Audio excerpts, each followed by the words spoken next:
Welcome to the Quotive Corner. Today's quote is one of those lines that sounds almost too simple to bother unpacking. 7 words, no poetry, no philosophy degree required, and yet the reason it's been repeated for nearly a century is that it describes something most people have experienced and almost nobody handles well. If you find yourself in a hole, stop digging. That's widely attributed to Will Rogers, American humorist, newspaper columnist, radio personality, and one of the most quoted figures of the early 20th century.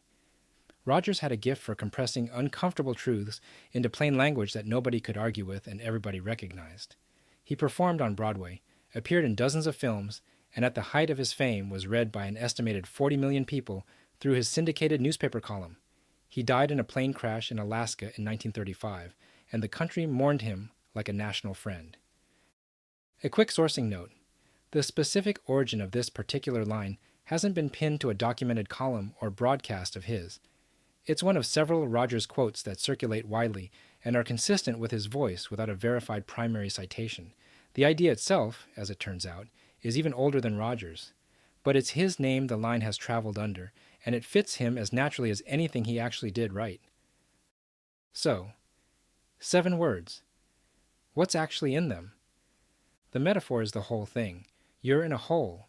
You didn't necessarily intend to be there. Maybe you made a bad decision. Maybe circumstances shifted. Maybe a series of small choices accumulated into something you didn't see coming until you were already standing in it. The hole is the situation, and digging is what you do when you keep going in the same direction that got you there. What Rogers is naming, with characteristic bluntness, is one of the more persistent and baffling tendencies in human behavior, the instinct to double down when things go wrong rather than stop and reassess. We add more effort to a failing investment. We escalate a conflict that should be de-escalated. We defend a position we've already privately abandoned. We pour more time, money, energy, and emotion into something we know isn't working, and we do it not because we think it will work, but because stopping feels like admitting something we're not ready to admit. Psychologists call this the sunk cost fallacy, the idea that what you've already spent, time, money, effort, identity, should factor into what you do next. It shouldn't. What you've spent is gone regardless of what you decide. The only question worth asking is, given where I actually am right now, what's the smartest next move? But the pull of sunk cost is powerful, and it has ruined more relationships, careers, investments, and decisions than almost any other cognitive trap. The hole gets deeper, not because people are irrational, but because stopping feels like losing. Continuing feels like fighting. And in a culture that valorizes persistence and grit, and we've talked in this show before about the genuine value of those qualities, it can be genuinely hard to distinguish between the productive version of not quitting and the destructive version of not stopping. That distinction is the real work of this quote, because Rogers isn't arguing against persistence. He's arguing against persistence in the wrong direction. Keep going when the direction is sound. Stop when it isn't. The wisdom is in knowing which situation you're in, and being honest enough with yourself to act on what you find.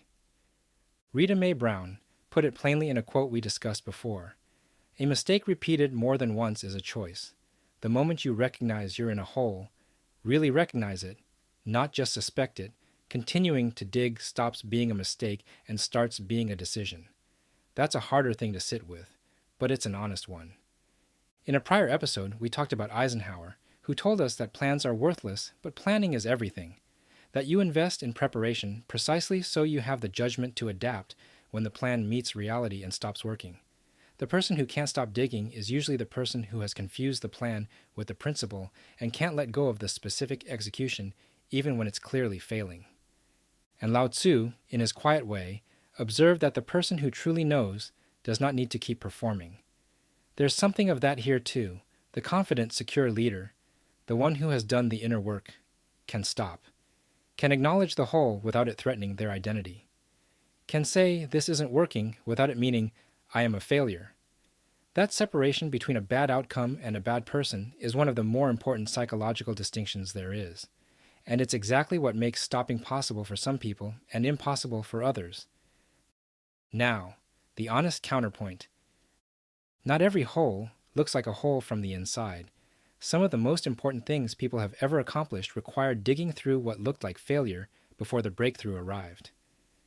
The business that was a year from profitability when the founder gave up, the relationship that needed one more hard conversation to turn a corner, the creative project that was 2 drafts from being something real.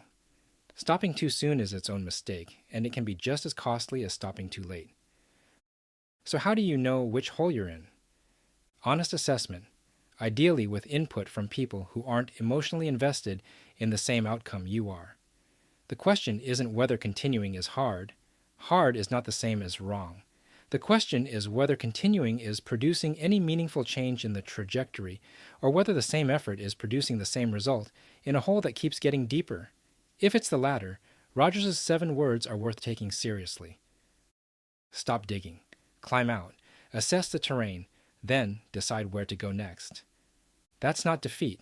That's the kind of clear-eyed judgment that gets mistaken for weakness by people who haven't yet learned the difference between persistence and stubbornness. Will Rogers built a career on saying out loud what everybody already knew but nobody had quite articulated. This one is no different. Simple, yes. Easy to execute?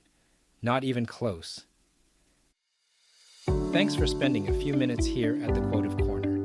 If this one made you think of a hole you might currently be standing in with a shovel in your hand, well, you know what Rogers would say. And don't forget, wisdom isn't in the quote, it's in the reflection. I'll see you in the next episode.